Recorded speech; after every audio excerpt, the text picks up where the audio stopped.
quand on arrive à la fin de l'écriture d'un livre, il y a toujours un truc assez terrible.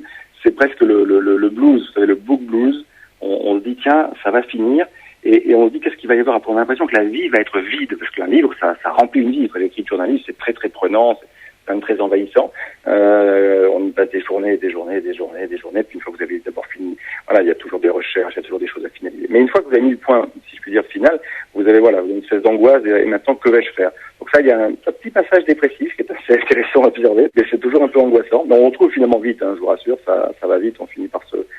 Et ensuite, donc on est dans une phase passionnante qui est le travail avec l'éditeur, et puis la préparation de la sortie du livre. On approche de la sortie. À un moment donné, on a ce service de presse ou comme ça. On envoie le livre à toute une série de journalistes, de gens qu'on connaît, en espérant qu'ils en parleront. Ça, c'est très excitant. Et puis voilà, il y a le grand jour, le D-Day. Là, c'était le 21 janvier.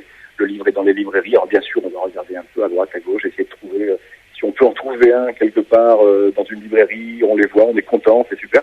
Et puis on rentre dans cette phase de promotion. Le terme est un peu trivial parce que c'est un peu plus que ça.